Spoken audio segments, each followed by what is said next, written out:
Ladies and gentlemen, boys and girls, Tuesday night, open sports night. We got Marcus, we got the Bear, we got Rich, and we got the Big D. Oh, we got we got quads tonight. Oh, wait, are we playing blackjack? We at the poker table, guys. We can play some poker. I'm here. I'm here. I just gotta forward the show out. Although be honest with you, I think we know who'd be the best poker player out of the four of us. That'd be the one whose brother was a poker player. Oh, yeah? If you say so. I enjoy playing. I mean, I'm okay at it. Yeah. I know what to do. Big thing is, like I say, I enjoy it. By the way, I think tonight the World Series of Poker main event is back on ESPN2. The most exciting thing that's happened to ESPN today, but that's either near or there. That's true. And the final table, they're not going to do the final table till November. Well, yeah. I know what the final table is, but the final table will not play until November, and they'll do it live. Back they will play until they have a winner. Back in the day, like 8 or 9 years ago, there was what the WSOP called the quote-unquote November 9. And I think that's happening again this year. It is. It is. When ESPN got the contract, that's part of what they included. Yeah.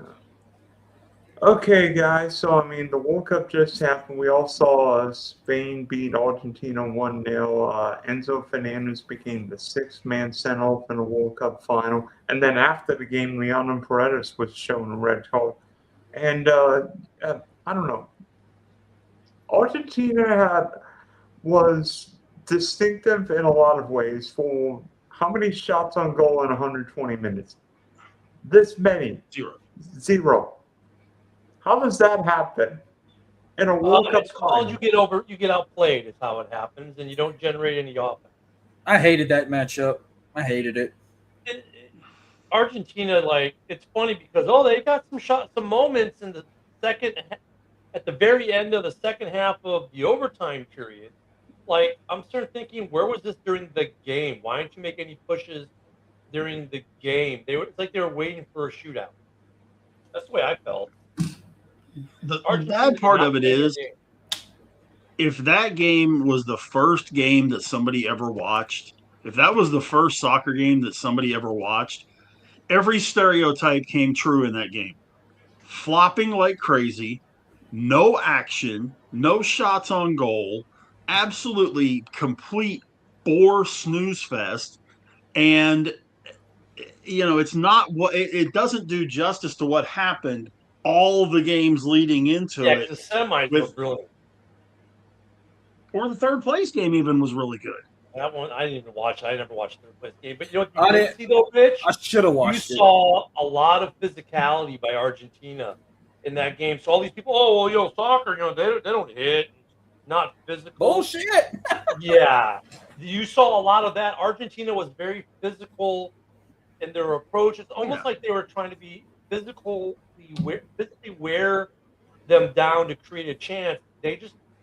I don't know why they didn't push the ball. You've got the best player, maybe arguably of all time, sitting there to direct traffic.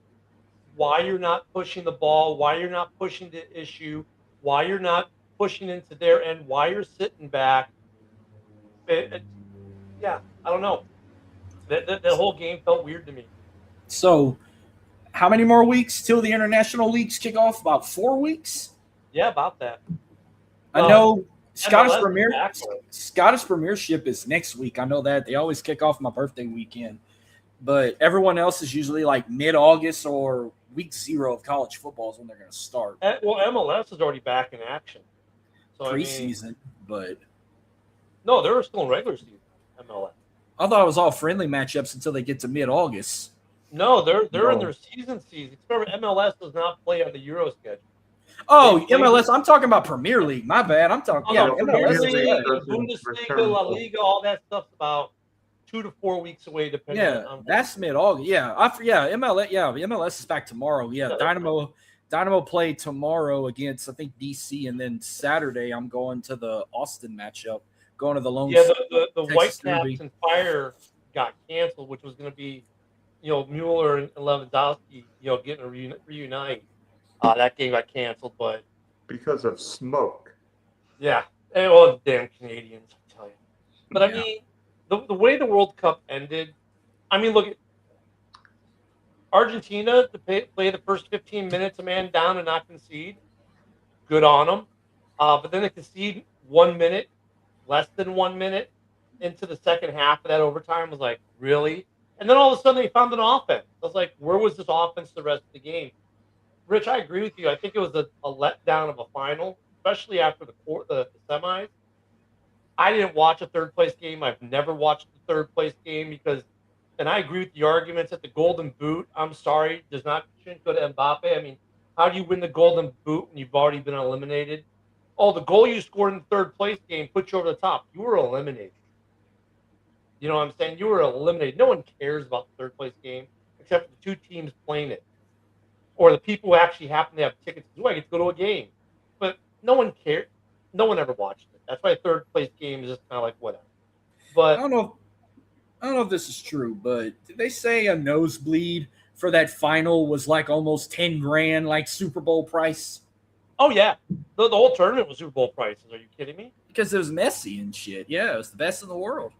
I mean, well, and you got the whole passing the torch, standing, line with the Neil and Messi and the baby picture and all that. I mean, it was a great World Cup, but I agree with Rich. Like the final was just kind of, I expected better.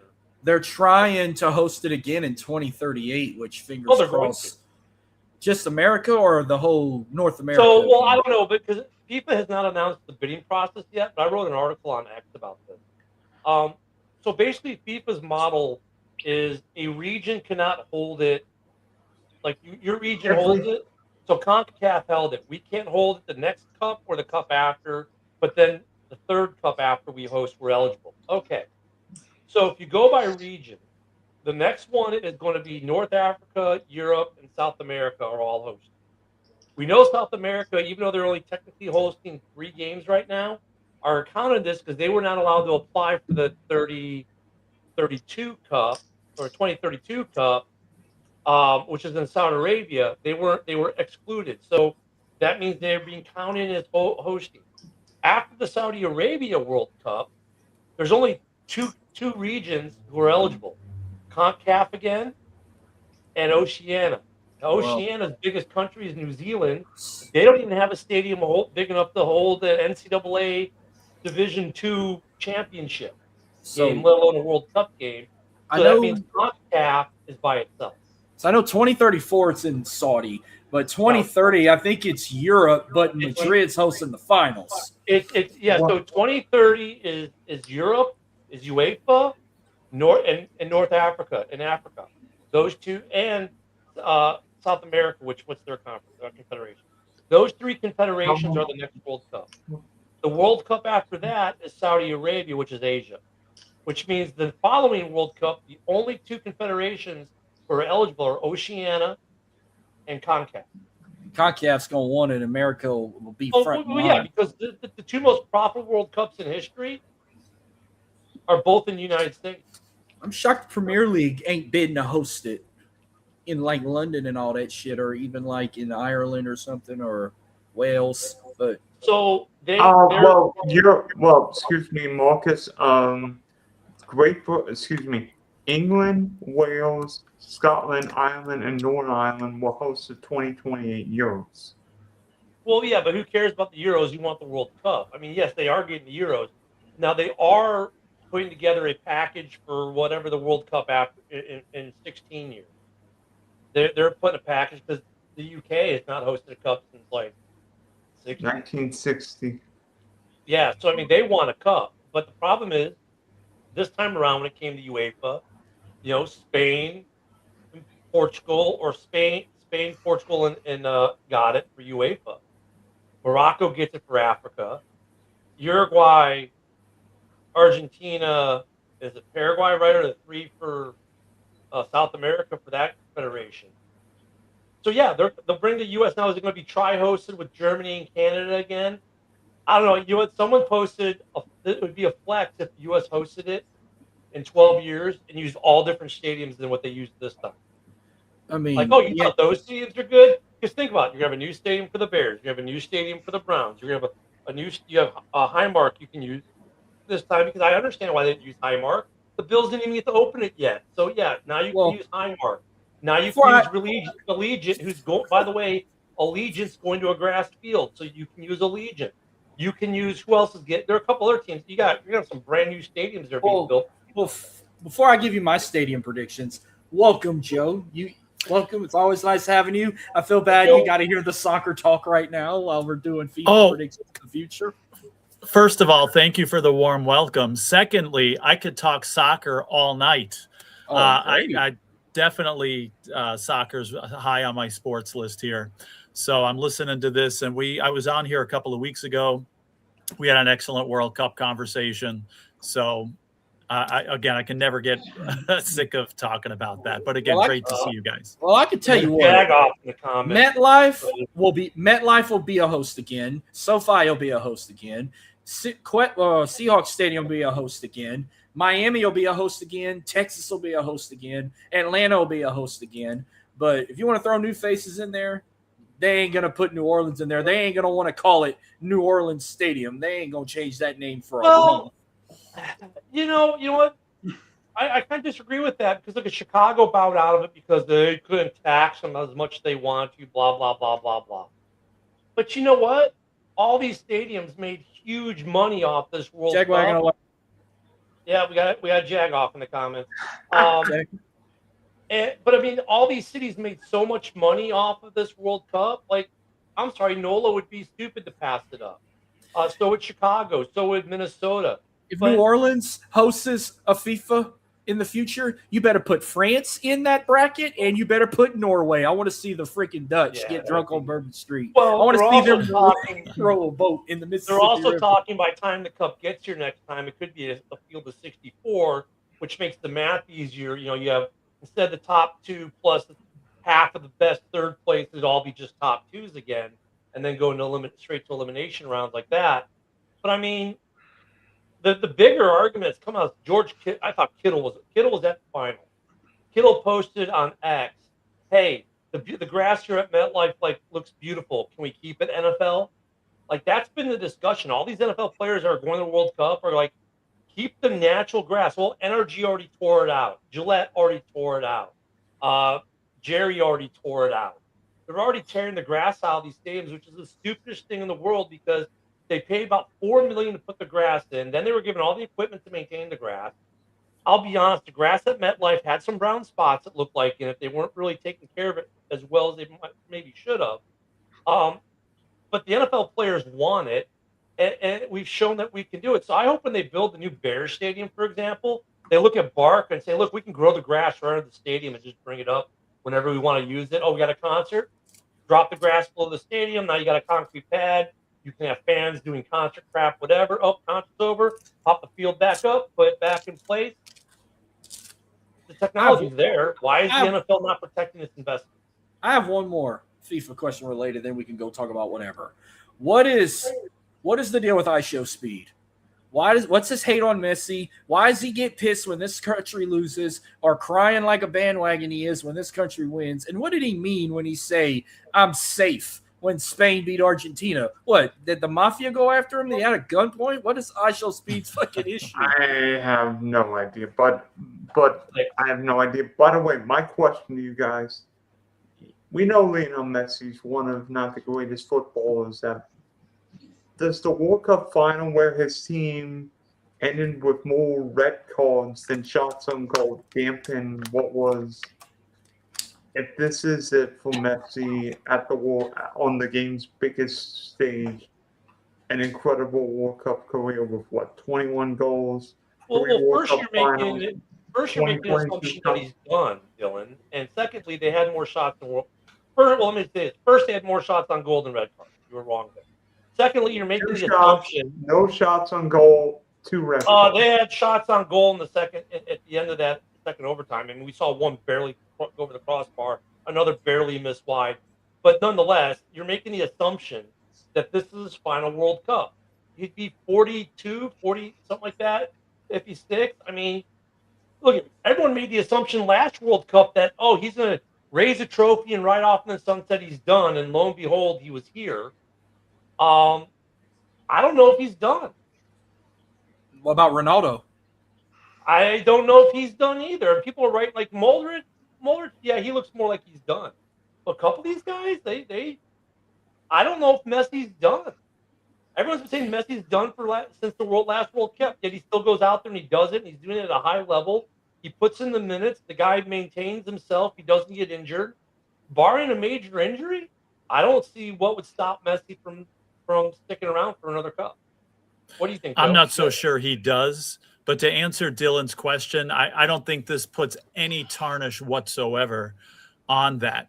It's a team game. Doesn't have anything to do with him. He got stopped by a team that was a defensive machine that gave up one goal the whole tournament. So I don't criticize him for not being able to score on them, whether he's 42 or 24. I think just they got beat by a spectacular team. And somehow we were in extra time there. And I'm thinking Argentina's still going to find a way to win this stupid game. Just because Spain should have won it hands down throughout the game, couldn't finish. And I'm thinking, no way does this team actually pull another horseshoe out of their butts and win this World Cup. But again, I think Ronaldo, I think he's done anyway. He didn't really do much this World Cup. Messi did. I thought for a 42-year-old player, Messi played amazing. Was, an MVP caliber, at this age still. But the fact that they didn't score in that game, and I think what Dylan was talking about is shots on goal. I don't think they had any shots on goal. They had shots throughout, but no shots on goal. And again, I credit Spain for that. That's not a criticism even to Argentina. Yeah, but no tarnish whatsoever to what Messi's done.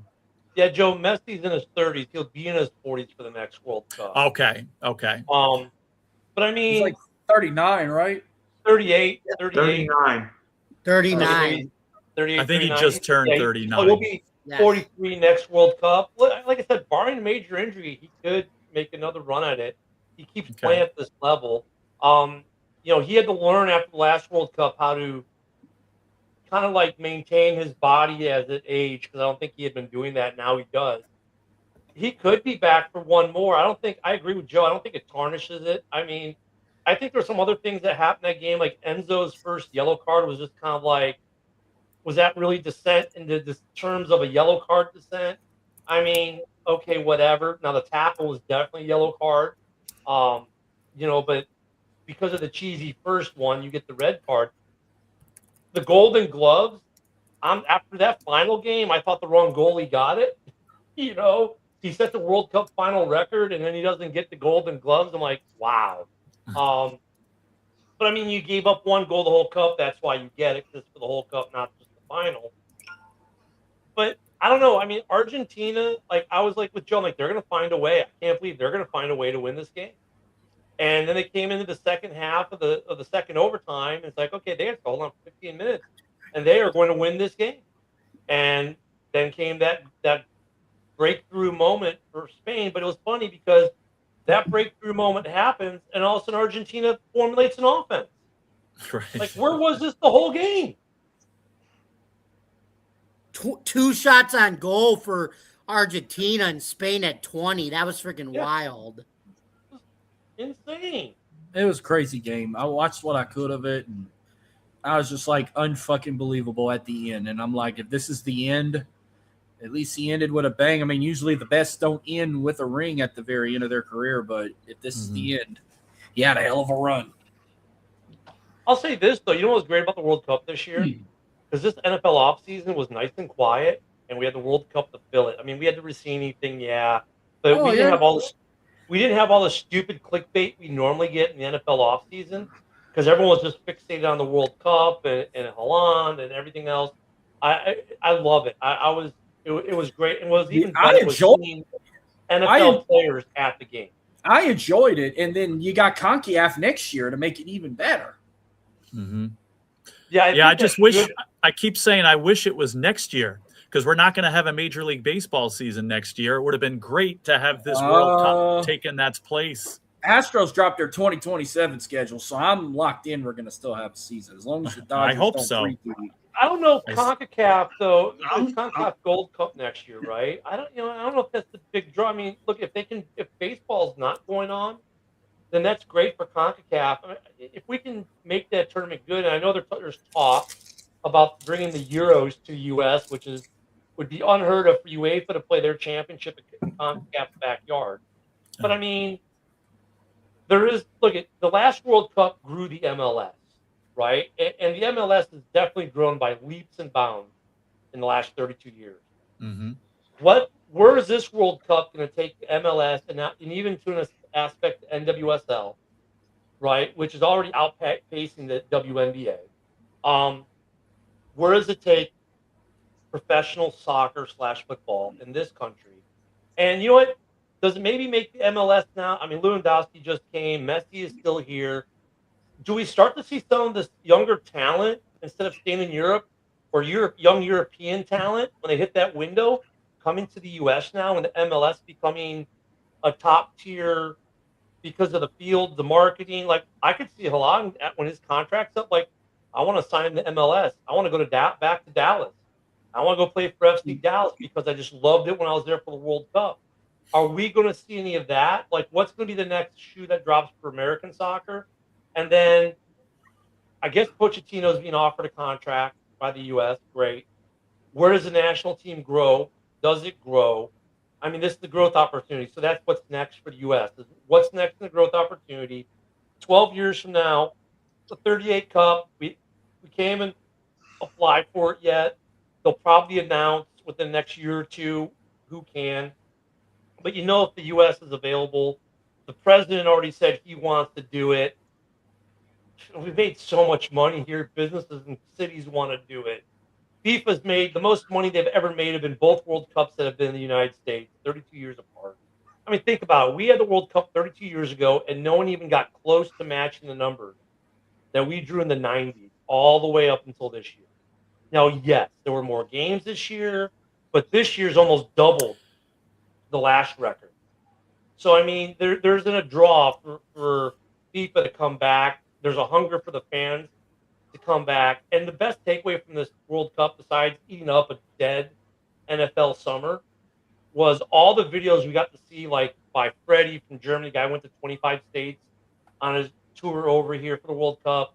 But all these fans from around the world posting what they were seeing here and their love of the country and the people and our places. Like, that's the best PR the country could ever get, and we have to pay. In fact, we got paid for it, which is like the best thing ever about this World Cup. Yeah, I would love to answer yes to your question about major players coming to MLS. I still don't think it happens until a Messi or somebody, comes over here late in their career. I wish it would. And I think this is definitely going to push MLS to a higher level. I hope it does, just like it did, in the past. I think it definitely puts MLS more on the map and gives it more exposure. But I still, as far as these players, I still think if somebody has a choice to play for Manchester City or, Miami or LAFC, they're going to choose Manchester City or Barcelona or.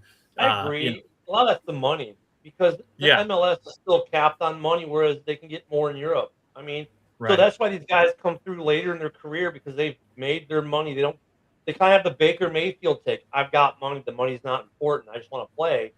Mm-hmm. And then they come to the U.S. But even the young American players, when they want to get paid, do they stay with FC Dallas or Atlanta or the Sounders? No, they bolt for Europe because they're going to make more money in the British second division than they are in the MLS.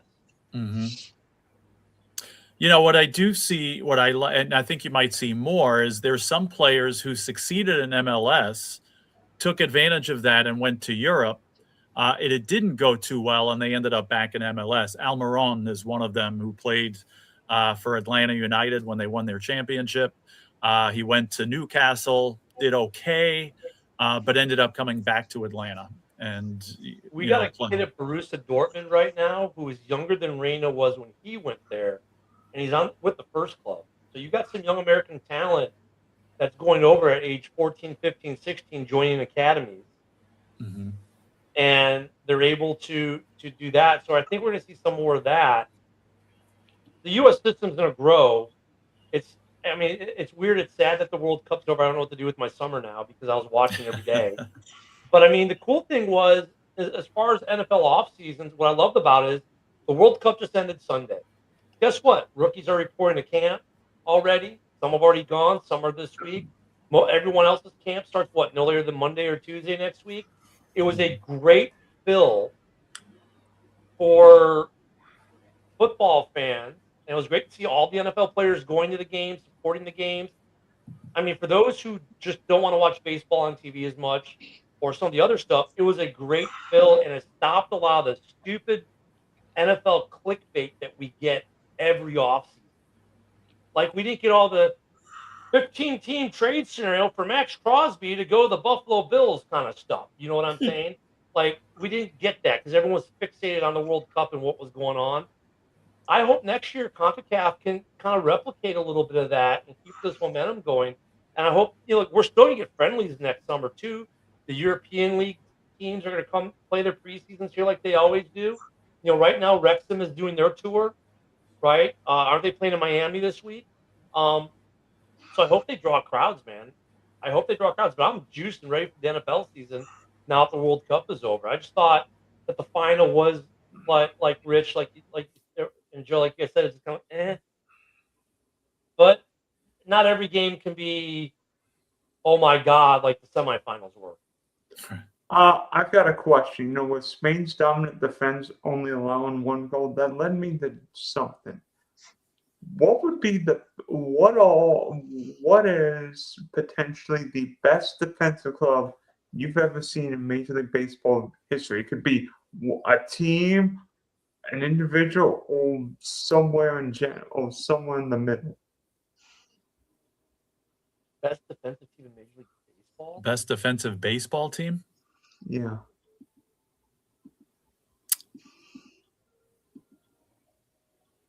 Oh.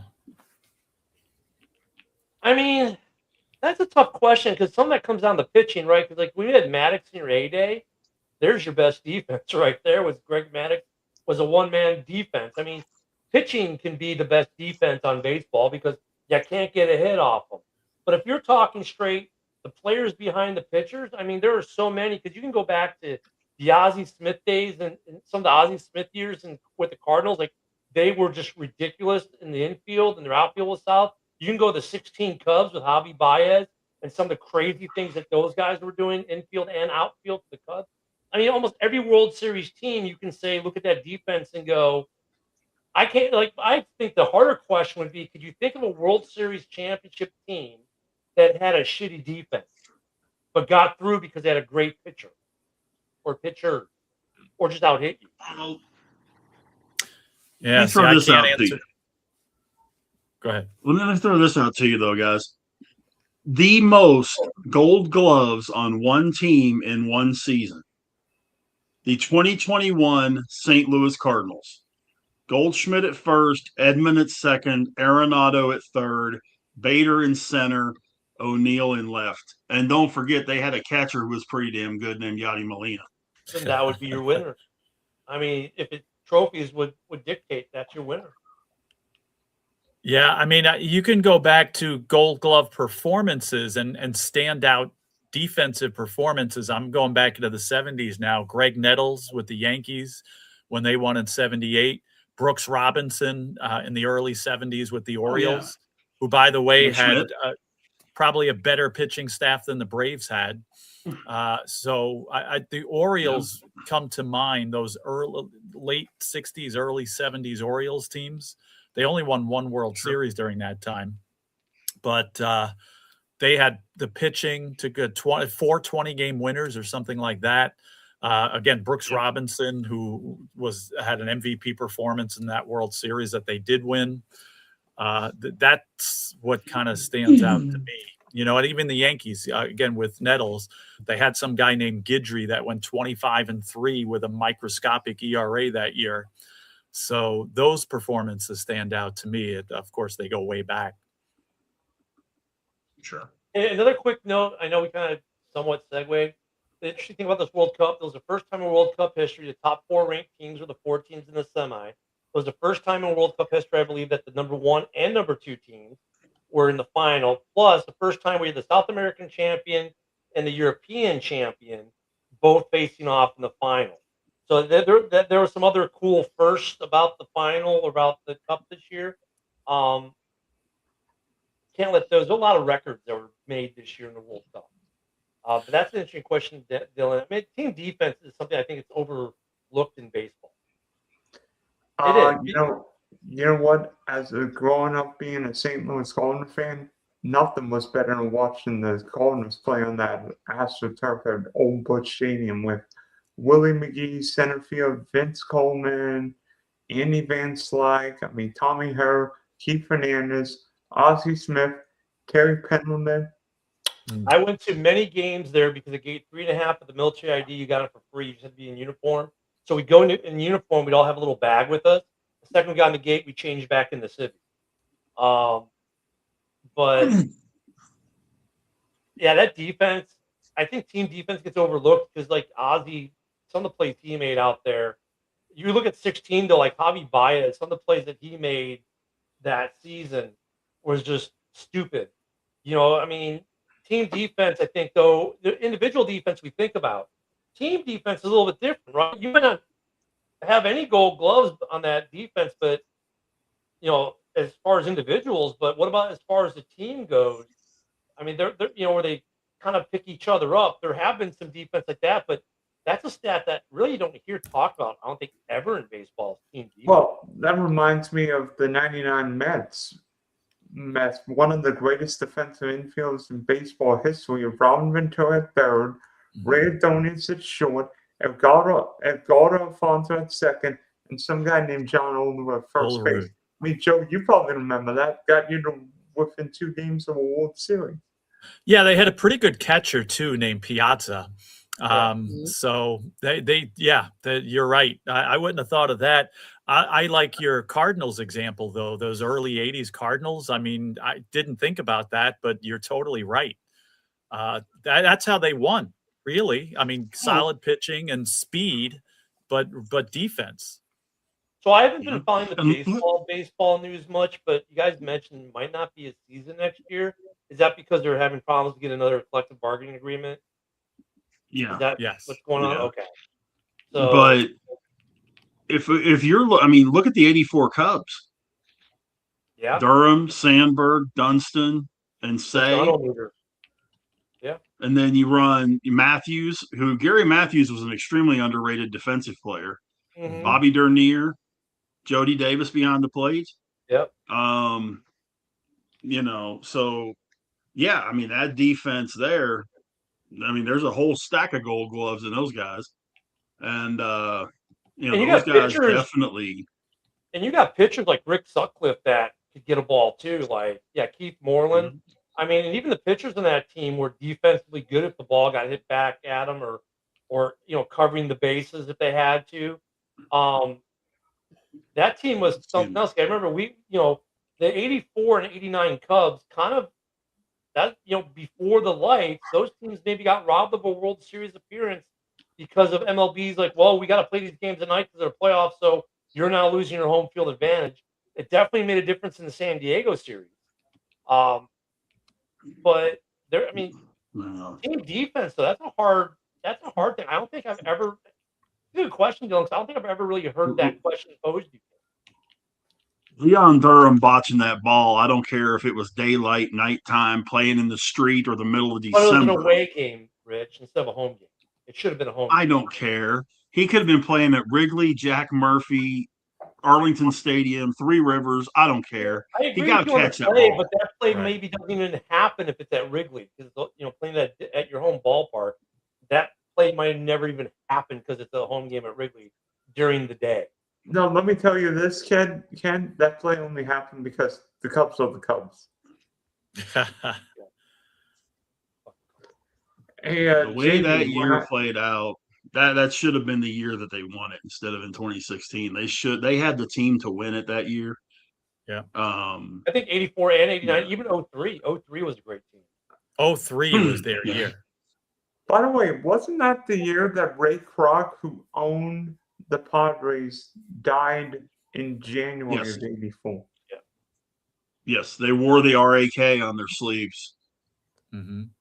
And by the way, that Padre team wasn't half bad either. I mean, Steve Galvey, who was Some guy named they were Gwynn. a good team.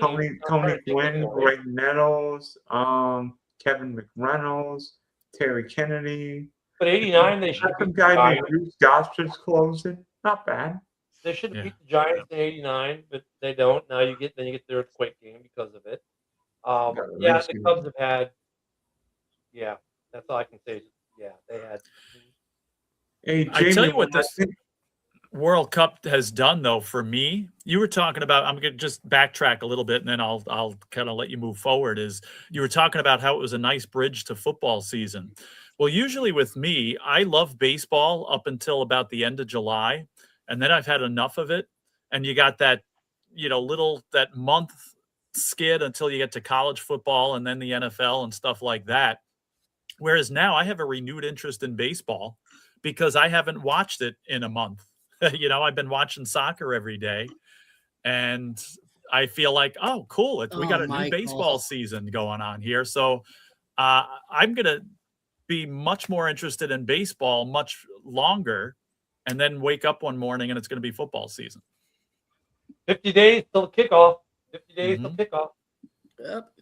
54 days till the Bears start to win their quest to go back to back in the division. And how many days until my team goes to Soldier Field? Oh, I haven't counted that. It doesn't matter. They're going to lose anyway. 5 weeks until college football's back. Yeah. Yeah. 5 weeks. 9-game conferences now for all the major conferences. I love that. By the way, Rich, I kept forgetting to ask you this. I'm pretty sure because Texas high school they got it all. Like, I'm about to check out Levy. I'm about to check out your Pirates one day. Like, is there like an app I can listen to? Yeah, I check y'all on the radio, or y'all got a streaming service? If you go to Rogue Media, ROGUE, Rogue Media, you'll be able to stream the games there, video and audio. Yeah, I'd like to maybe check y'all out. I've Googled y'all's football stadium. You got a nice one. Or they just put a new press box in at La Vega. Go find you a good IPTV provider, and then you'll get every game you want from every sport you want. I'd like to hear Rich on the call for a La Vega game. See how he sounds. Well, that's how you could do that. If Rich, your call is on air, I can probably get it through IPTV, an IPTV provider, because I get all the locals. If you guys don't mind it being too old, I still have about 20 of these from the state championship game in 2018. What is it? 3 CD sets. Oh, geez. Of the game. First half, second half, and post game. You know what's funny about the DVDs? Who even has a DVD player anymore hooked up to their TV? Yeah, these are CDs. These are just Who has straight a CD audio. player hooked up in their house? Yeah, I got to get them transferred to flash drives. I do. That's I have a whole room full of DJ equipment behind me. If I want to play a CD in the car, I can't. Oh, here at the house, I guarantee you we've got at least 500 DVDs, probably about 300 or 400 Blu-rays, and somewhere in the neighborhood of 500-600 CDs. How many video that the girls accumulated over their childhood? Hey, I still have 2 VCRs. How many video cassettes? Not many. I still have VHS tape. I still have DVD, Blu-ray, CD, vinyl, cassette tape, and I've got players for all of them in the house. Now in the car, No, none of that. I drive a Tesla. Come on. But I could convert stuff to MP3 with the thumb drive and plug it in that way, I guess. But in the house, I have all that. I still have 2 VCRs at work and a Blu-ray, a 4K Blu-ray machine. So, Ken, what dies quicker by lunchtime, your Tesla or your iPhone? I don't have to leave the house much. And actually, at lunchtime, I was taking a nap. What are one of your DVDs? She's the Man with Amanda Bynes. I don't know. No, but I used to buy movies every Tuesday when they came out. So I got on VHS. I got like the Boys of Zimmer and the Cubs, right? The Freaky Bulls Friday championship videos. All 6 of those are on VHS. When the Cubs won the World Series in '16, that was on Blu-ray. I've got some of the Blackhawk stuff was all on DVD when they won the Stanley Cup. Never mind. The last 3 Cups, like, all on DVD. So it's interesting because you're right, Rich. You got to kind of get them converted to digital at some point. And I converted a lot of my DVDs to digital. And I've got a Vudu account that's got about 900 movies on it. And I still have 400 or 500 DVDs and Blu-rays behind. But you know what I found out though? If you convert your movies to digital, yeah, you can pass your account on to your kids, but eventually they'll lose access to the movies. Because the movies, even though you own them, you only own them for a specific amount of time. And they drop off. Like the significance of the passage of time. Sorry. Kind of like how movies come and go on Netflix. Thank you, Kamala. Oh yeah, but I just saw this. My he's my youngest. He just turned 19 yesterday. He gets on my Vudu account. He watches a ton of the older movies. Like he watched Flag of Our Fathers. He watched Coming to America. Coming to America. Yeah, Down Periscope. 16 Candles, like the stuff that from the 70s, 80s, and even earlier than that. I was a movie buff, so I have older movies too, like Metropolis and stuff like that. He's watched them, and he still watches them. Last thing I watched. You notice the younger generation, this younger generation, they're digging back into the 80s and 90s. Like I just saw Vanilla Ice with Sean Hannity. He did his podcast the other day, and he's on tour right now with Salt and Pepper and someone else, and they're selling out arenas on this I Love the 90s tour. He's like, dude, most of these people in the audience are like 20-something. They weren't even born when this music came out. But this younger generation of kids, they're watching these movies. They're listening to the music that we grew up on, right? 80s and 90s stuff, and they're. I'm gonna throw a curveball on these right here. I showed the 18-year-old The Breakfast Club. She is obsessed with that movie. Like one of her, I guess she fell in love with Molly Ringwald when she realized I was a real actor and not just the name of a cover band in New Orleans. And I showed the kids. He wanted to watch a baseball movie after the tournament was over. I showed him Angels in the Outfield, and my God, he loves that movie. That's a great movie. Like Back to the Future's making a huge splash again. It's on air 24/7. You look at Back to the Future's on. Some of the old sports movies are coming back. I mean, and then movies like Stanley Kubrick stuff is coming back, and just like the old war movies are coming back. And so it's funny. I have them on digital and I have them on disc. Some I still have on disc. Some only on digital. Yeah, they're all making a comeback. It's kind of weird. So I watched Norbit last night. Let me run something past you guys. Let's assume let's take ourselves into a time tunnel, okay? And we're going to Gwinnett, Georgia, this evening, and we're going to watch a ball game. And we pluck down our $4 to go see the Gwinnett Stripers play ball, right? And the starting lineup, it gets announced by the PA announcer. In right field, wearing number 13, Ronald Acuna Jr. At shortstop, number 7, Ha-Song Kim. At first base, number 41, Carlos Santana. And then Kutch. At DH, number 22 or 25, I'm sorry, Rowdy Tellez. Not the guitarist, right? In left field, Carlos Santana, the first baseman, yes. Okay, not the guitarist. No. Black Magic Woman. I thought Kutch was playing too the night. Hitting fifth in center field, Patrick Clossy, who's one of the top prospects in the Braves organization. Hitting sixth, the left fielder, number 22, Andrew McCutcheon. The catcher, Jair Camargo, number 8, who's been in with the Braves in Atlanta for a while. And then Luke Williams and Kyle Conley are short and third and second. How about spending $5 to see that lineup play? I know. Well, who's the team on the other lineup? Who's on first? What's on second? I don't know. Who's on third? I have no idea who they're playing tonight. You know what's sad, Rich? Holy crap! I mean, what year was that? That's tonight. $4 this evening. Huh? Well, $4 6:35 p.m. The Gwinnett Stripers starting lineup for $4. For $4. Well, you ain't You paying can get into a Gwinnett $4. Stripers game for $4. Dude, I can't even get in the parking lot at the Blue Wahoos here in Pensacola, which is a AA affiliate, I think, still of the Red. I can't even get in a parking lot, let alone the gate for $4 at a minor league game down here. Well, I'm not paying I know they're not paying $4 to see Tetsuya Imai playing a better game than he played in his last start. Rich, is Gwinnett the AAA team for the Braves? They are. Okay. They are. You could get tickets to pretty much any game this season for as low as $6. Wow. Jeez. I wouldn't mind that. If they're worth watching, I'd go pay $4 for it.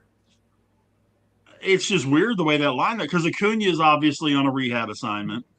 Right. You know, Santana signed a minor league deal. McCutcheon signed a minor league deal. Kim got sent down.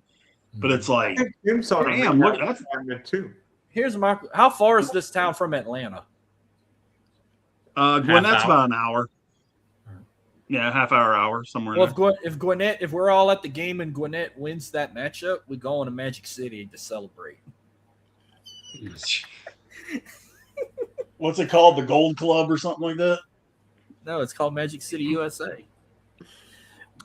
Well, Gwinnett's probably about a half hour, 30 miles from Atlanta, but it's probably take you 2 hours with the traffic to drive. Yeah. Rich be like, y'all can go to ATL. He's going to Gainesville, Georgia, to meet his idol.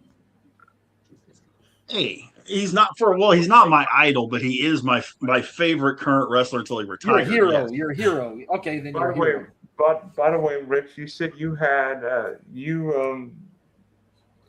brought a really extensive group project for us this evening. What is it? I do. This is probably going to be the toughest team building project I've thrown at you guys. Well, good thing I'm here. Otherwise, good thing I'm here. There are, as far as I can tell, there's 3 that should be obvious out of the 10. My forehead. That tells you anything. No. So the question is, now this is non-active players. Okay. Can you name every first-round quarterback since 2000 with fewer than 5,000 career passing yards? Jamarcus Russell. That would be 1. Johnny Manziel. That would be 2. Brady Quinn. That's 3. Mm-hmm. Those were the 3 obvious ones. Oh, what was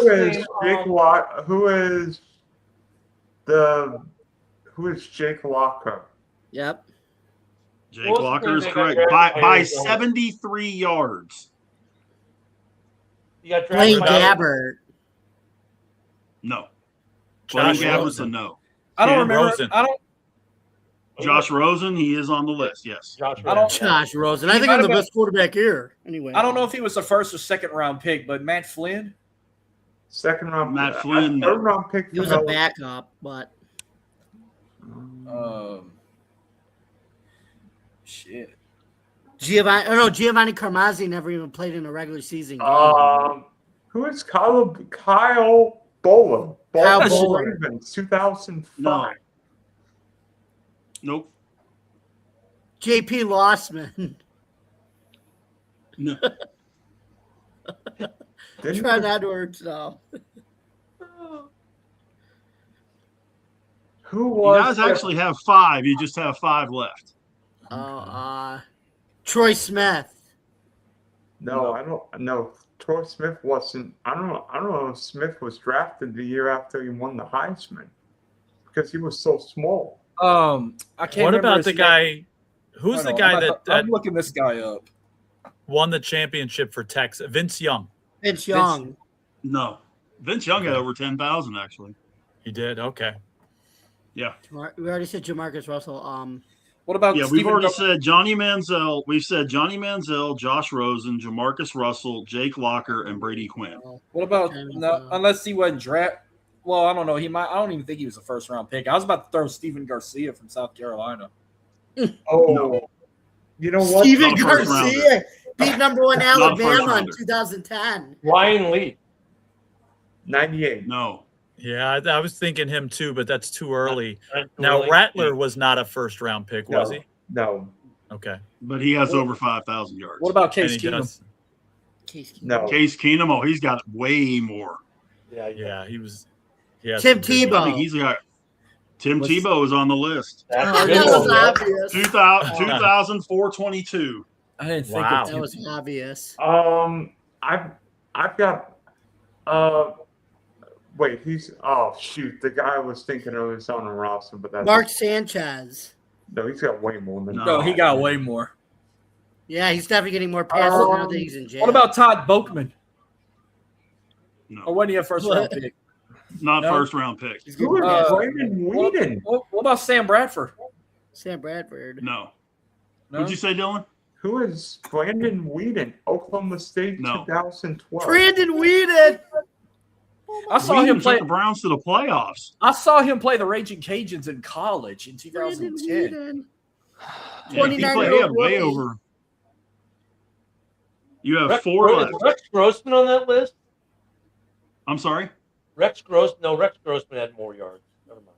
Yeah, Grossman had way more than that. Cade McNown. No. Oh. How far back do we have to go? Since 2000. 2000. This is since 2000. What about Chad? Did anybody say Chad Dennington? Chad Bennington. Chad Pennington was in the 90s. Oh, From Marshall. No, Chad He was Pennington over. was drafted in 2000, the same round as Brady. That's why he He- was 2000. I don't know why I was thinking he was Yeah. 99. He was over 5 though, wasn't he? Over 5,000. Oh, yeah. Chad Pennington was It's way over five. 9,000. Sorry. He started for the Jets for what, 3 years, I think? Yeah, something like that. What about Chris Redman. Nope. What about no, I don't want Jamie to get at me, but what about EJ Mark Manuel? Bolger. EJ Manuel? EJ Manuel is correct. EJ, Oh. yep. Blake Bortles? I'm amazed neither one of you guys got that. Oh, Blake. What about Blake Bortles, who will live in TV infamy? The good Blake play. Bortles is not correct. Well, No, you ain't got to worry about Jameis Winston. He ain't on that list. Well, he's still active. No. How lucky are we to be playing in the NFL in Cleveland? Jameis Winston. Do you guys want hints, I call him the Reverend Jameis AFC or Winston. NFC? sir? AFC What? or NFC?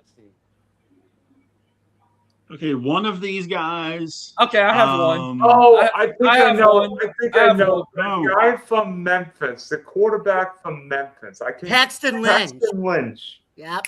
Paxton Lynch is on the list. He has the fewest yards, actually, with 792. Oh Wow. gosh. What What'd you have, Ram- Marcus? Patrick Ramsey? No. No. No. The fun and The gun last offense. two, Steve Spurrier. one of them met an untimely demise. Oh.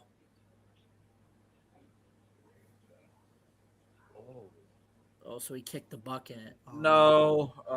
I don't want to shoot for it. I could be wrong. I'm gonna go when I'm shooting for it. I'm talking about 2010s. This quarterback or two. Oh, Ryan Mallett. Nope. I was gonna say Ryan Tannehill, but Nope. Dwayne Haskins. Yep. That's What it about right Teddy- there. what about Teddy Bridgewater? Nope. One left. And if I give you the hint, you're going to get it. No questions asked. Josh Rosen? We just said Yeah. Josh. We already Rosen. said We said him Already already. said Rosen. I didn't hear him. This Bryce guy. Petty. No. And we'll have enough about knocking Baylor quarterbacks. Thank you. JJ McCarthy. I was gonna say JJ. Anderson. No, my boy Petty could play. He just ended up with a trash Jets team. right. This guy is West Coast. I'll give you that. He's West Coast. All right, I'll let y'all have this one then. I'm not gonna even die. It's not JP Lawson. Trey Lance. No. Oh. Really? How many yards? And remember, I said these guys are active? not active. Not Yeah, active. Trey Lance. Is he though? Did he even play last year? Trey Lance was a backup in LA. Yeah, he started with the Niners, and now he's with the Rams. Is the pro team on the West Coast or the college team that he played on? Yes. Both? Both. Seriously, yes, Joe, both. Yep. Okay. Every first-round quarterback since 2000 with fewer than 5,000 career passing yards. We already have Lynch, Paxton Lynch, Tim Tebow, Josh Rosen, E.J. Manuel, Jamarcus Russell, Jake Locker, Brady Quinn, Dwayne Haskins, and Johnny Manziel. We only have one left. Okay. No. If I give you the team, it's a giveaway. If I tell you Mark Sanchez was already guessed, no, that's not right. Did we guess Sam Bradford? No, he had way more. Yeah, than you did, and it's a no. Okay, well, then never mind. But yeah, he did play college ball and pro ball on the West Coast. Okay. How far? I mean, I'm not gonna 2000s, 2010s. That's or 2020s. First round pick, you said. Yeah, but I mean, like, Yeah, these are all first round picks. What decade he got drafted in first round? 2000s, 2010s, or 2020s? That would be a giveaway. Okay. All right, then never Sorry. mind. You know what? I'm shooting. I have one final answer. Matt And I- Leinart. There's your winner. Oh. I thought I had ruled Matt Leinart out, but was Matt Leinart really? Matt Leinart, 4,065 total yards. Oh, he was okay. That's good. Good one. That's surprising to me because, like, it's surprising me because what's funny is like that offense he ran at USC under Pete. Didn't he go to Cardinals? Didn't he get No, but drafted? that offense he ran with Pete Carroll. That was a pro style offense, and it never worked for him. He ended up with a trash Cardinals team too. Yeah, I mean, but when Pete Carroll's with USC, they were like what fucking Nick Saban was with Alabama. It was just like USC. He ended up with the Cleveland Browns, but the offense he ran at Notre Dame, that was a Charlie Weiss NFL offense. That was a good question, Rich. That was a good question. Do you guys want a softball after that one? Hell yeah, no. why not? No, I want to order one. Oh wait, I thought this you is meant a legit question. Okay, this is a softball question. Oh, I don't know no softball. Give me the four major sports named after. I'm sorry. Give me the four major sports teams named after Bears. Chicago Bears. Obviously. Chicago Cubs. Bears. Does Bruins count? Does Bruins count? Grizzlies. The Boston Bruins do count. Right. So you got the That was Bruins, the Bears, the Grizzlies. The Grizzlies. Oh shit! I mean, Chicago Cubs. Yep. Yeah. I told you that was a softball. Oh, I thought I you knew had that was going to be a I softball. thought you had a softball question, like you were going to ask something about softball, and I'd be like, I don't know what no softball shit. No. I got one. I meant a one for you. softball question. I got one for you guys. Okay, go ahead, Rich. Go ahead. Okay, there is one other one, and I just got to remember. Okay, can you name the 5 NFL teams who share their name, not the school name, the team name, with a Power 4 school? Cardinals. Cardinals. Tigers. Wait, rephrase the question. Can you name the 5 NFL teams that share their name, not the city, but You're the talking name? about the mascot. Cardinals, yeah. Yeah, with a Power 4 school. Oh, I can name you Cardinals. Boston Bears. Pirates and Philadelphia Eagles. Yeah, you got to say the school. Just say the mascot. Cardinals, Bears, Eagles, Cards Carolina and and Pittsburgh Panthers. Panthers, Cowboys. Cowboys, yeah. McNeese, yeah. Titans. Cardinals, Eagles, Panthers, Oh, Cowboys. wait a One minute. left. There's a difference here. Dallas is the Cowgirls. The college Well, is the okay. Cowboy. Well, Texans. We're going by the legal name. Oh wait, never mind. That one don't count. Never mind, Not that the one don't sex count. change name, the Cowboy. There's one left. Hold on. The only Let- Ram team I can think of is Colorado State. Yeah, the Rams. Oh, Colorado State. Colorado Texas- State's Texas- not Power 4. I know. Colorado State's not a Power 4 team. Why? Right, because even if they go to the Pac-12, the Pac-12 is not considered a P4. Rich. Right? Rich, what are the Detroit and Penn State Nittany Lions? Nittany Lions is not Lions. No. Don't do that again. Yeah, We have Cardinals, Eagles, that was Panthers, and sexy, dude. Cowboys. We have one left. Oh my, you gonna make me look this up? Let's think. Falcons? Yep. No, Huh? Bowling Green's not a P4. Air Force. No, No. Air Force. No. Raiders. Raiders. Tex Red Raiders. Red Raiders do not count. Oh, Boo! You. It has to be the exact name. It's got to be like Has to BC be the name. Sam, the exact name. There's not a college Right. Steelers, are there? No. No. Buccaneers. can't say 49ers because Charlotte is Sunbelt. They're not a Power 4. Right. No, they're American, Charlotte, not Sunbelt. Oh, well, yeah. Broncos? No, but Boise State. Well, no. Boise State's Pac-12. I'm blown away you guys don't have this. fifth Boise one. State, I consider a P4 team. They play like they're a P4 team, though. But they're not. Jaguars. I can't believe you guys don't have this last one. Well, I can't say Bengals because LSU is Tigers. I buy you Bengals. Right. I'm going by NFL. team. This is really funny. I promise. This is hilarious. Are But you going by guys don't have Are it. you going by NFL or all pro sports? Right. NFL. No, NFL. Well, there ain't no Titans in the college. I know that. There ain't no Colts. I can tell you, that. You guys give up? The only No. Jaguar Yeah. I know is Southern, and that's the SWAC. Ravens, Browns. I can't believe this. I really can't. No. There ain't no Giants. There ain't no Commanders. No, Patriots. No, Rich, don't tell us. Did we say Bears already? Yeah, we said Bears, right? No, Yeah. we didn't. Yeah, we Bears? said the Bears. Nobody said Bears. Baylor. Baylor and Chicago. Exactly, Yeah. but nobody said Chicago. Baylor and Chicago, yeah. We had the Cardinals, the Eagles, the Panthers, and the Cowboys. Nobody No, I said said the Bears. Bears. Rich, Wow. you're old. I said Bears are off the rip. I never heard He it. may have not heard All it. right. What I've about got an Pitt and easier one. Carolina Panthers? So Did we I'm said sitting that here one, going, remember? seriously? Nobody has said. I mean, come on, man. I've got We an already said easier the one. Panthers, right? Carolina and Pittsburgh. I've Because got you know an how many easier times one, I've gone guys. like Yeah, Panthers- in Amazon. I'm This looking for is cheap one. Bears This is minis, one and I we've get done Baylor before, Bears. Yenzer. We've done this one before.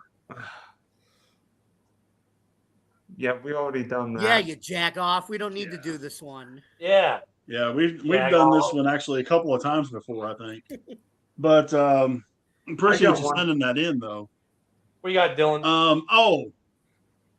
There is one more. Sorry, I hate to give you one more, Okay. and then I'm done for the night. The Mike Okay. Tomlin. Can you name the mediocre five? team, no. Can you name the 5 NFL teams that have a star in their primary logo? Who are the Dallas Cowboys. Cowboys? Cowboys is obvious. Titans. Obviously, the Cowboys. What's the second Tit- one you said? The Mark? Titans. The Titans. Titans is 2. I got it. The Titans. Steelers. Yep. Steelers is 3. Mm, Oh shit. I'm not cheating. I'm just looking at my helmets. Kansas City Chiefs. I think that's got to be it. Nope. the Saints? No, that's No. a fleur de lis. No. There ain't no stars in the horseshoe for the Colts, is it? No. That's the oldest joke in the book, Yenzer. Marcus, think. Okay. Cowboys, Titans, Steelers. Texans. Houston Texans. Thank you. Yep. The eye of the Longhorn is a star, I just and there's thought that. one more. Oh, great.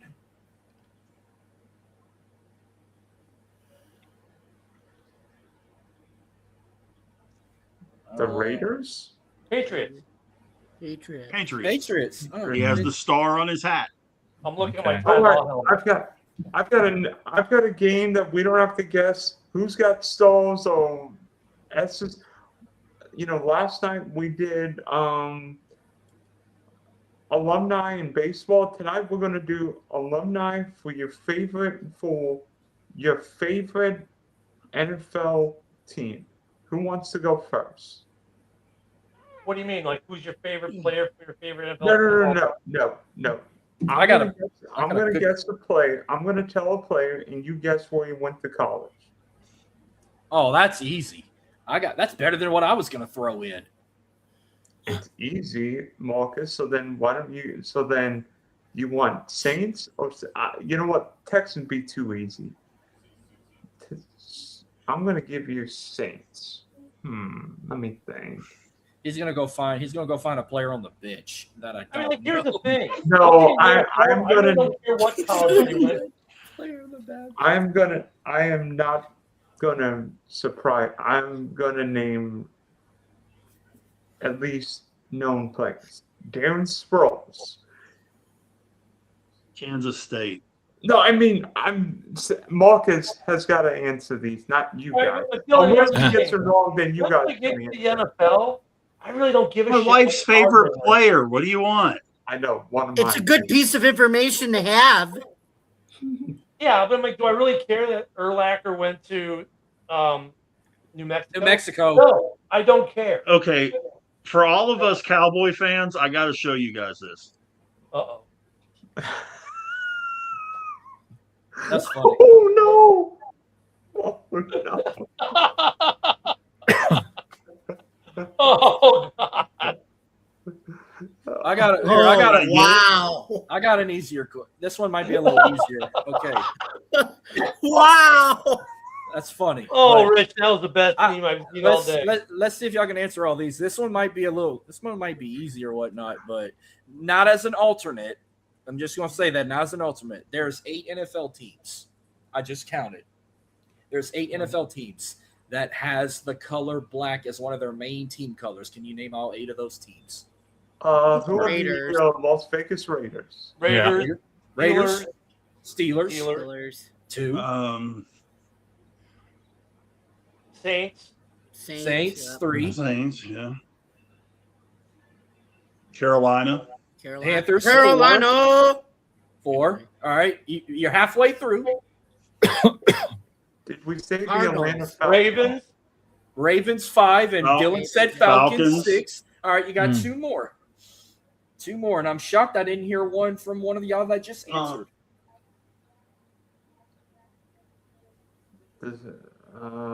Eagles. Did we say Steelers? Yeah.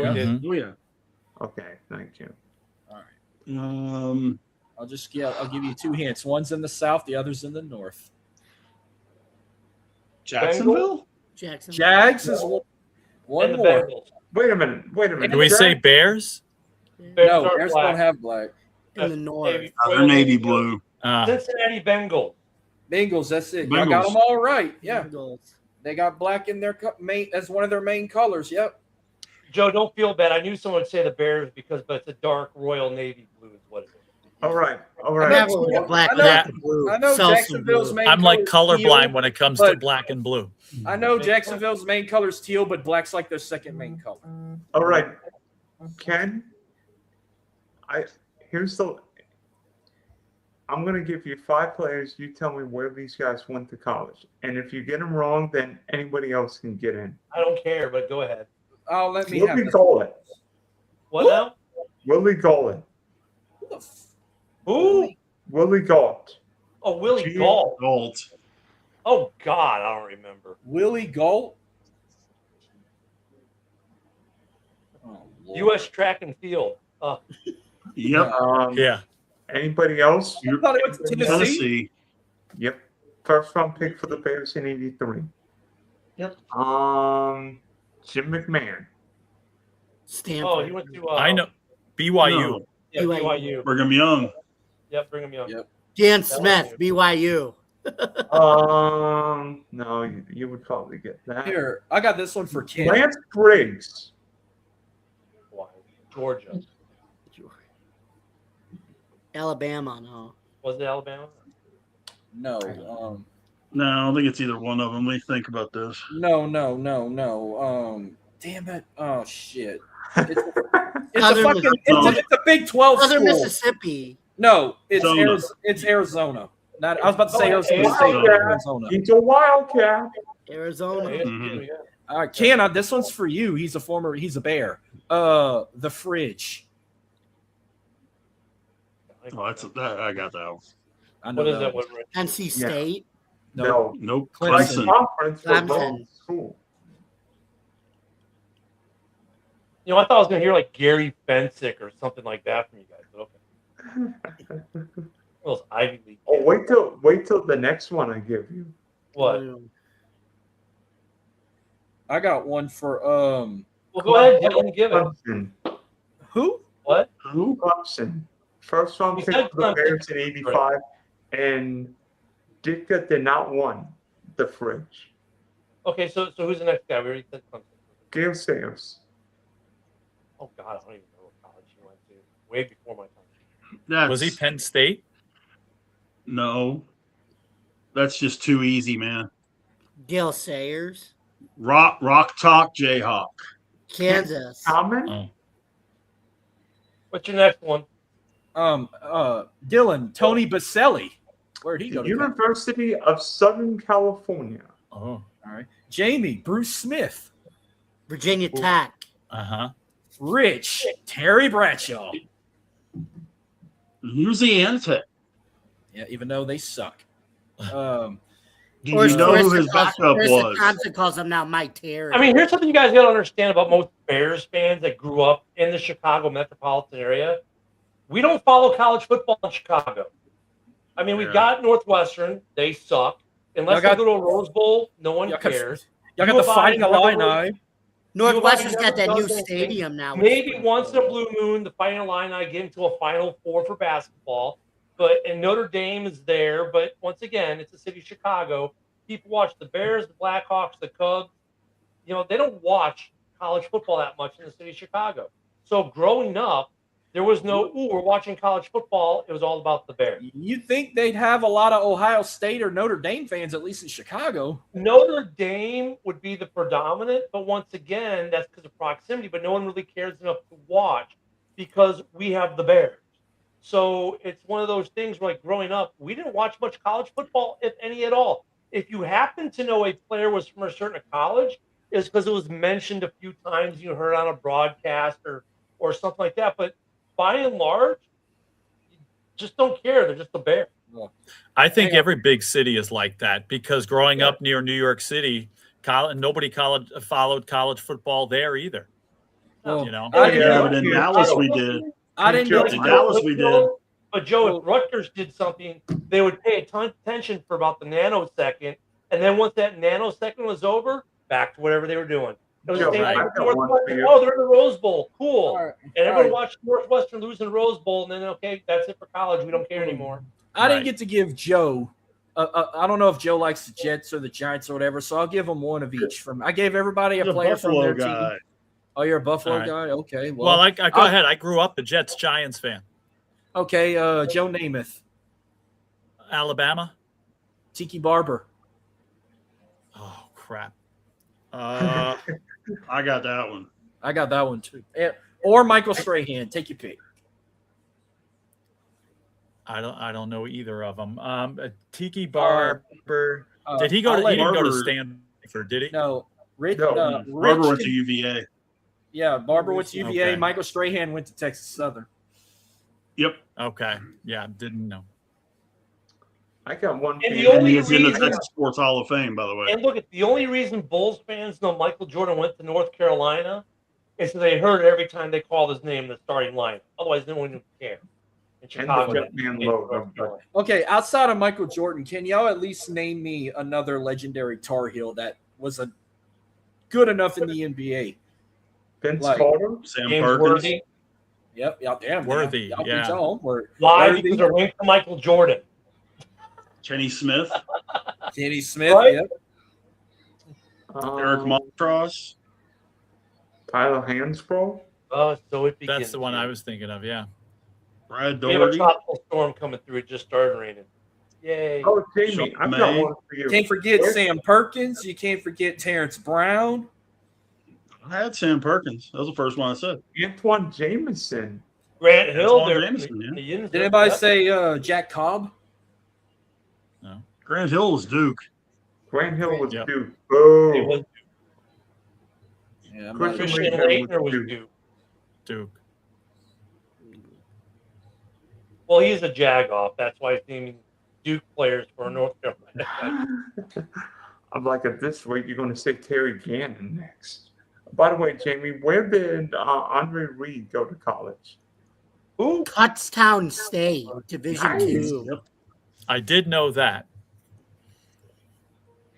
What about I know play. this one. Kutztown University, not Kutztown State, but Where'd Magic Johnson go play college ball? Spotty. Michigan State. Michigan State. And the only reason Sparty. people know that is because he was linked to Larry Bird at Indiana in the national championship. And then became Indiana a Lakers State. Celtics rivalry. Otherwise, people would never care about where these guys played college ball after the NBA. The only reason people know that is because that linkage with Bird and Magic from the NBA goes all the way back. So it's part of the bigger NBA story. But like for the most part, like and Joe hit it, growing up in a big city, you didn't really hear or care about what colleges they went to.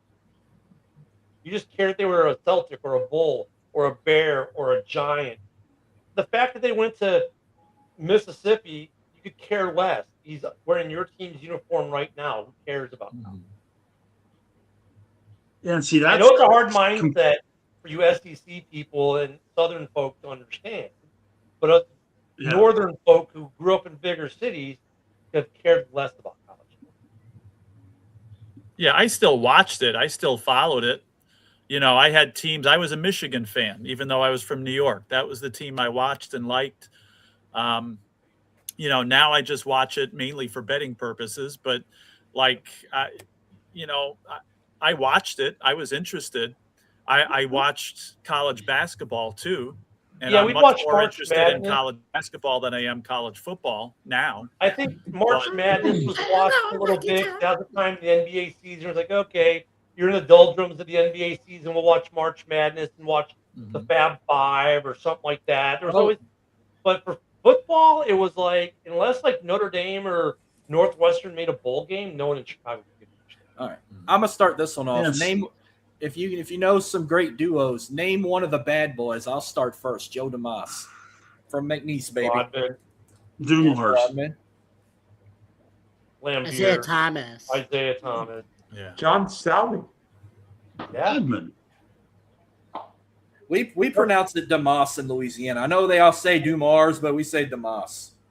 And from Baylor University, microwave. Vinnie Johnson. Like how we say Travis Etienne and y'all say Etienne. We just say shit different down here. All right. Now, let's do Dream Team. I'll go first. John Stockton. And I'm not saying Michael Jordan first. I'll go with the coach, Chuck Daly. Oh, the original Dream Team? The OG. Leitner, 92. John Stockton. Leitner, Barkley. Christian Matt- Laettner. I said Leitner, yeah. Barkley, Malone, Charles Stockton, Barkley. I'm a Pippen, dumbass. Ewing. Mullen. Chris You know Mullen. Was Nash on that Mullen. team? No, Who? Canadian. Oh, You know He what's played for funny? Canada. I have the original coffee mug with the entire team behind me in this case right here. I have the McDonald's cup. Yeah. Remember the soft drink cup from McDonald's? The plastic Yep. one? All right. You deserve a break today at McDonald's. Name one of the 5 NBA players that got their talent taken in Space Jam. I'll go By the first. way, Muggsy. This is what I got for my birthday, fellas. I got a book with Oh, wow. the Miracle? men's hockey team on one side. Flip it. The women on Dream this Team? side. wow. Nice. That's sweet. All right. Name the TJ 5. was a bad boy. Name the 5 NBA players that got their talent taken in Space Jam. I'll go first. Muggsy. Yeah. Bugsy. Michael Jordan. Yeah, Jordan. No, Welcome Jordan, to Jordan. the Space Jam. Jordan didn't get his talent taken. Dominique Wilkins. No. LeBron? No. I'm talking about 1990. What was it? 95 or 96? That movie came. Real out. Space Jam, not that LaWoke. All right, Larry Johnson, Muggsy, Yeah, Grandmama. Charles Barkley, Sean Bradley. Sean Bradley, and Patrick Ewing. Another dumbass, Patrick Ewing. Oh, come on. Georgetown ain't a bad campus. You can't be a Oh, dumbass. we got to spend more money to make more money. That's what he used to say. I get he was once the king of New York, but I mean that's Jalen Brunson now. I was going to say Brunson is forever the king now. Yeah, Jalen Brunson. After Roman gave him that belt, now he's definitely the king of New York. I am still on a the high from king that. of New York, Newsies. And now you got guys like Judge trying to take his throne if the Yankees could win a World Series. Guys, I've got one. We're going off sport. Well, how about this for a little while? One of us is going to Illinois next week. I'm sorry. Going to see family, not because. Let me tell you. Not because You JP know- Pritzker's you a know fan. how- Let me clarify that. I'm sorry. Where in Illinois are you going? I'm going to Springfield. Okay, not so bad. I sure as hell am not going to Chicago. You're going to Springfield. What's your question about Springfield? At least you're not going to Evansville or Peoria. What's your question about Springfield? I know that's not very Question's well. not about That's where the Sprint Simpsons Illinois. live, right? The question's about a trip. What? Let's say you're going on vacation for a week. What do you bring? Close. Springfield, Illinois. Shorts and shirts. It's gonna be hot. It's gonna be muggy. By the way, that airport is very tiny. Very tiny. I just flew into it a couple years ago. Yeah, if you're gonna be outside, it's gonna be hot and muggy in Springfield. But great Yeah, national. Dylan's park not here. used to that. Yeah, not in Jacksonville. I'm in Southwest Florida. I'm not in Jacksonville. I'm in Yeah, you're Southwest south of Jacksonville. Florida. But He's I mean, by you can go Tampa. in. I'll tell you what, though, you'll have a good day if you go to Lincoln's house. That's a cool trip. It's a national park. That's cool there. The state capitol is actually pretty cool. Illinois State Capitol is pretty cool. You're going to want to venture out from the capital. There's some other places up the road, some cool little towns to go visit. Yeah, you're 30 minutes from Peoria. Shorts and t-shirts, man. It's going to be hot. And the humidity there gets worse than it does here in Florida, believe it or not. How can that be? It just be? does. I mean, The heat I just index- looked at the The temps. heat and, index, trust me, growing up there, the heat index is a lot hotter up there than it is here in Florida. And I've lived in Central Florida. Now I'm in the Panhandle. I lived in Jax. I'm telling you that the heat index will get a lot hotter. I've been up at Fort McCoy, Wisconsin, where the heat index is like 130 and it's not even muggy. It's just dry. It'll be hot, hotter than you think. You're like, oh, it's Illinois. It's not going to be. I'm from Florida. This will be it could be hotter in Illinois than it is in Florida. No, you just think St. Louis is hot, but I looked at the temperature for when I'm going to be there. It'd actually be cooler than Florida. Shorts and t-shirts, man. It's summertime in Illinois. Shorts and t-shirts. I can tell you when I was in Peoria, that humidity coming off the Illinois River. Yeah. You can cut that stuff with a knife. But Springfield is not that bad. Are you flying in with which air? You're flying in. Hold on. I think I probably even know who you're flying in with. If you're flying into Springfield, are you flying in with Breeze? Allegiant. Oh, Allegiant. Okay, because Breeze flies from Tampa there. That's how we got there. I'm flying out of Punta Gorda. If you're flying in with Breeze, pay the extra money, get the first class upgrade. It's worth it. It's only like $100. But yeah, I mean, it's a tiny airport, dude. I mean, it's gonna be hot. It's gonna be hot there. There's some cool things to see though with Lincoln, the Capitol. Careful though, don't go any buffets. If JB's around, don't go by the buffet because he'll probably be eating everything already. Pritzker's around. He eats everything. I mean, what would you bring? No, I mean, what would you bring in terms of would you bring headphones? Would you bring a laptop, an iPad, earbuds? What would you bring in your? Well, how long are you gonna be there, and what are you going there for? A week, just see family. Well, visit with family, dude. Don't worry about bringing all the other crap. Just bring if you're flying, bring headphones. If you're flying, at least to listen to music and shit. Like put some movies or something on your iPad for the airplane. But when you're there, just leave all that stuff there. Take the week off from the show. Enjoy time with family. That's what you do on family trips. Spend time with family. It's an amazing concept. Look, hey Marcus, I got some breaking news for you, Marcus.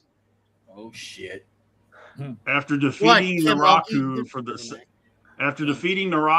second time in a row, NXT champion Tony D'Angelo is confronted by WWE's newest signing, former TNA World Champion Mike Santana. Oh, that's great. I knew he was going to NXT. Well, no, I'll go ahead. I was hoping Adam would be here for this, but no. Anyhow, no, I'd only bring the headphones to listen to music while flying. When I was at my nephew's tournament, I only brought the iPad to watch Jason's debut show, Dodgers Time podcast. I watched a few minutes of it, and I thought y'all's little debate was like the other night, but y'all postponed it again.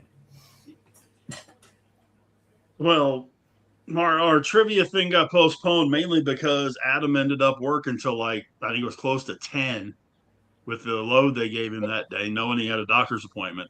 Oh, shit. So we're going to try and get that going. Not exactly. I don't think we figured out exactly when, did we? I have no idea. I leave on Monday. By the way, I don't know what y'all want to see. If y'all notice, we're trying to make y'all shows look more relevant. I went on everyone's intros I've ever made, and I added the Driving to the Top intro at the beginning just to make it look lit and efficient. And as you saw earlier, I updated the open mic intro, and I needed to make something bigger and wider. I just did the same. So I got two reveals to show here. One's only going to take 30 seconds. The other one might take a minute. So as of right now, when y'all cop on next Monday, here is the premiere of the very new intro for fans of the Diamond. Check this out.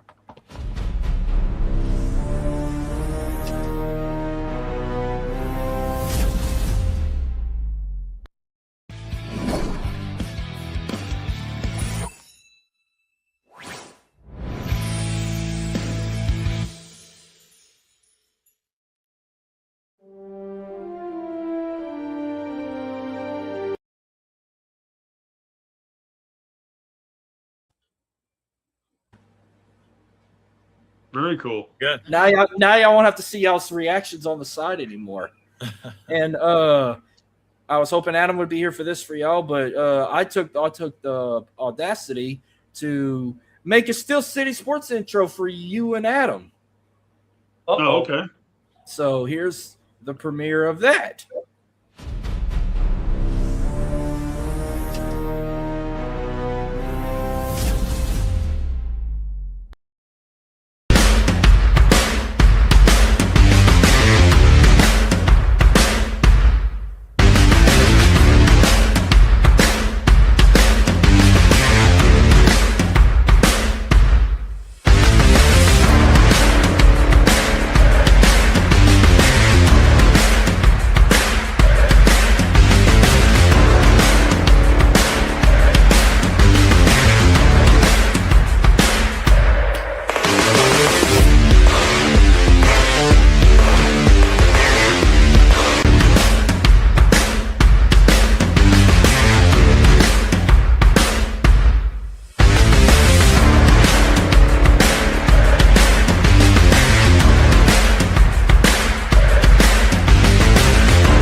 Pretty cool. That was cool.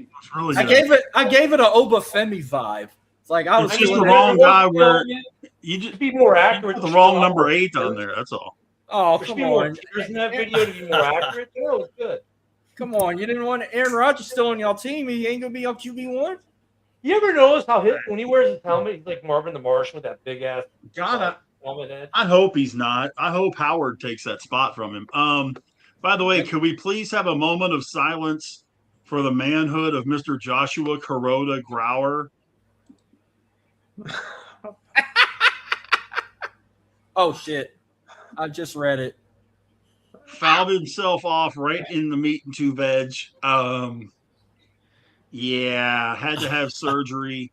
I saw the tape of it, and that's what he gets for not wearing a cup.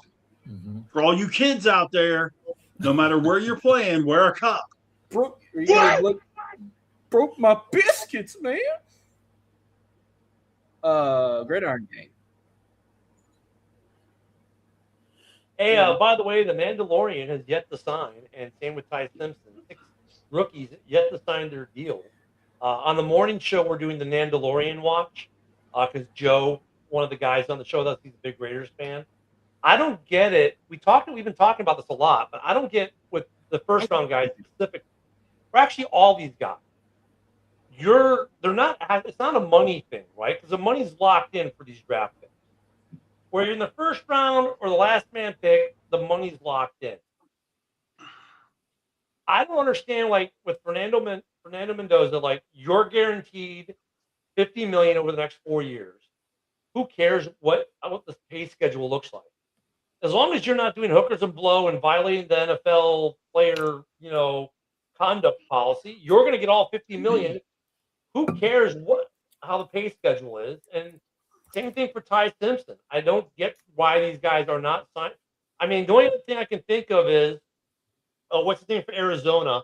He's not signing his because they don't want him to do his podcast anymore. Like, so you're not going to sign your NFL contract because they don't want you to do a podcast. Just doesn't make sense.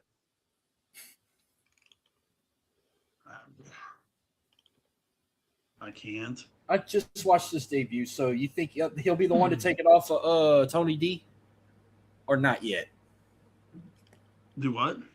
I said I just watched his debut. You think he's going to be the one to take it off of Tony D ASAP, or are they going to wait like a year to put it on him? Oh, I think they wait. I'm shocked. I don't get some of these rookies. Why aren't you? You can't start this week. Sign your deal. What's the quarterback? The kid's name in Arizona. Jacoby Brissett? No. The rookie they drafted. Carson Beck. Carson Beck supposedly is not signing his rookie deal because they do not want him to do his podcast anymore. Supposedly he has a podcast. I don't know. I've never watched it. I'm like, dude, is your podcast worth more to you than your NFL contract? Did you grow up wanting to be a podcaster or an NFL player? Which one is it? You can do both. Just shelve your podcast for a year. Like, earn your stripes in the NFL, and then after your rookie season, fire your podcast back up, and the team's probably going to be okay with it. I don't get these kids. Like, and then for the Mandalorian, he's mad because of the pay schedule of the signing bonus. Oh, there's a guy called the Mandalorian. I thought you were talking about the movie. No, he's nicknamed now. He wants to be called the Mandalorian. And who's Fernando this guy? Mendoza. Oh my God! Like, dude, you're the number one pick overall. You're guaranteed $50 million over the next 4 years. Like you're what was it? 38 million is the signing bonus piece of it, or whatever it is.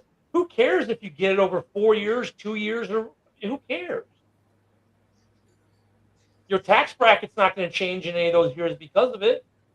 You're in that super high millionaire tax bracket. I don't get why. And like, why is Ty Simpson not signed? You're going to be the backup for at least a year or two. Same situation. Your money is locked in at 13. You can't get more. You can't get less. I mean, does he want? Maybe he wants more Kelly Stafford time written in his contract. I don't know. I don't know either. But guys, I got to head out, man. It's been an hour and a half. I got to boogie on out, man. I got an early day tomorrow. I appreciate all you guys. I got to watch the one on Twitter tomorrow night. Steel City Sports Talk. Marcus, let's get together and figure our show out for Saturday. Yes, because you got you said your nephew or grandson? My grandson's 5th birthday party. Yep. You got your grandson's birthday party, and I got a trip to Houston later that day. We're sending little man. Gigi and I, my wife and I, are sending him to the Ranger game on Sunday, which is his actual birthday, for his first baseball game, and we've got it all set up where he's gonna have his name on the jumbotron, and he's gonna get a little visit from Rangers captain and all that kind of stuff. So he's gonna have a big 5th birthday. Y'all gonna sit behind home plate, or y'all sitting in a suite? No, their seats are a little past third base, second level up. Okay. So they're real good seats. And he gets to run the bases afterwards because he's a junior ranger. So on Sundays they let the junior rangers run the bases after the game. So he's going to get to do that at his first game too. I know a lot of teams, they let kids run bases like on Sundays or stuff, or sometimes on fifth inning games, special games on fifth inning runs. Like Gumbo Gators do fifth inning bases, and Astros do Sunday bases, and LSU does that too. Yeah, probably what'll be the most important thing for him, it's dollar ice cream. So he can eat ice cream till he's cross-eyed. And he's going to run really fast around those bases. Yes, he is. So happy early birthday, Jackson. And he gotta at least, if he can handle it, he gotta at least have a Ranger dog or something. He doesn't do hot dogs. He'll eat some French fries now. He'll do French fries. He does fish sticks. He'll kind of eat chicken nuggets occasionally. But yeah, he hasn't graduated to doing the hot dogs yet.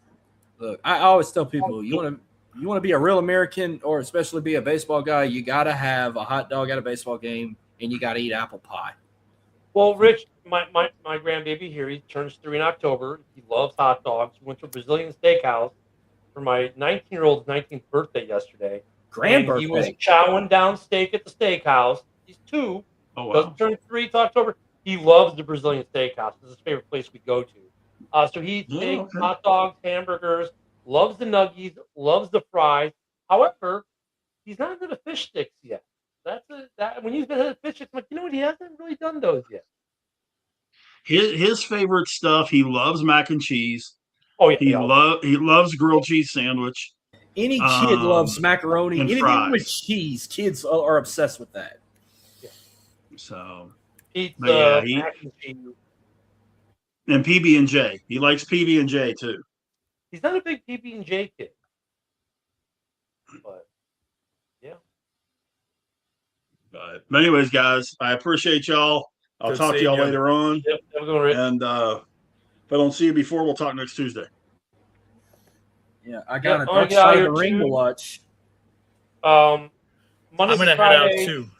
Monday through Friday on X. At Ken the Bear Fan, we got Ken and Ken in the morning. Supposedly, the Bears show, Alice Hall report, will be back Sunday at 11 a.m. We'll see. We've had the whole summer off in hiatus. Yeah. And otherwise, that's it. I just got my X account back, a week ago now? Almost a week now. I've had my X account back. It took me 8 months to get it back from the hackers, but I got it back.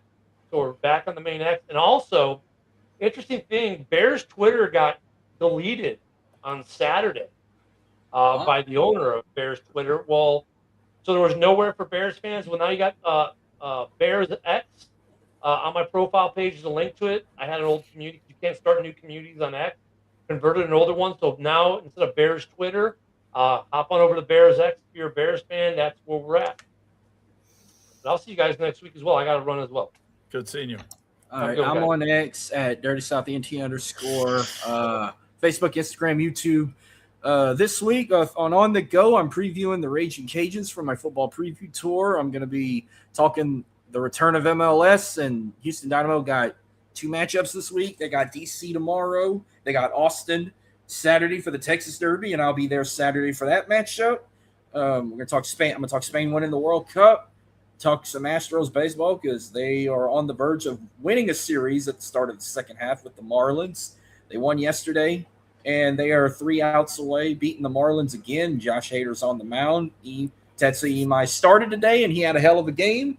Cajun Turnbuckle Podcast might be on a different day this week. Me and Rich are going to talk about it and see when we want to talk Dark Side of the Ring episodes and make 2 predictions. But that's what's on my menu this week, and I am patiently waiting for the debate show with Rich versus Dylan, so I can watch either backstage. Marcus, I am too. I'm watching as a fan. I might pop in the comments, but if I pop in, I'm not popping in. I'm to interfere. Might sit backstage and watch and kind of supervise the comments and shit. Like Adam do the questions and whatnot, and I'll sit backstage and monitor the comments. If we get any spam comments and bullshit, I'll delete them, block them, whatnot. Show funny ones, show good ones. Oh, and no, I got booked to do a gig the night of UFC 330, so I will not host a watch along for UFC 330 on August 15th. Makhachev versus who is he fighting? They got 2 title fights that night too. The guy with 2 last names. That's who he's fighting. But yeah, no watch along for this one. So if Papa J watches, no watch along, man. We'll try and make up when there's another big one. But I got a gig that night. But that's where you can all find me. And then Joe, you up, and then Jamie close out in the main event. All right, Joe Dell Sports Twitter X. Jamie and I just did our baseball show earlier, our Subway Conversation Chat, which we do every Tuesday evening. Stay tuned. Coming up soon, the Buffalo Sports Conversation Room, which will be Tuesdays starting around football season. Yeah, and we got, 2 weeks until the Hall of Fame game and 3 weeks until preseason is underway. Right. And 6 weeks until NFL kickoff? I believe 6, 7? Yeah, maybe about 6, 7. Yeah, something like that. All right, Jamie. All right, so you guys can follow me, yours truly, at Bill's Chat 1, at Bill's Mafia Chat, and also at Jamie Malloy, the unbiased journalist, at DJ Dog Tags on X, theforkball.com, and Buffalo Down. Where I write about all sports. You could catch Joe and I every Tuesday night, 8 o'clock Eastern time on Driving the Top Productions. We just did episode 15 of season 3 of the Subway Conversation Chat, so go check that out. And then you could catch all of us here on the same network, 9 o'clock Eastern time for Open Sports Mike Night. And then tomorrow on Wednesday and every Wednesday night at 9:30 p.m. Eastern time, you can catch me, Jeremy, and the crew over there on the KCB Sports Network for NFL Roundtable Talks. And then every Saturday night at 9 o'clock Eastern time, me, Jeremy, whoever wants to come on that show every Saturday night, then on the KCB Sports Network for our baseball show. So thank you guys very much for listening. Don't forget to subscribe to our YouTube channel, like, comment, and hit the bell for all notifications. And for more content on Driving to the Top Production, you can follow us on YouTube, Facebook, Twitch, X, or wherever you get your podcast. From all of us here, I'm Jamie Malloy, and we will see you next Tuesday at 9 o'clock p.m. Eastern time for another episode of Open Sports Mike, only on Driving to the Top Productions. Good night, everybody. All right. Good night.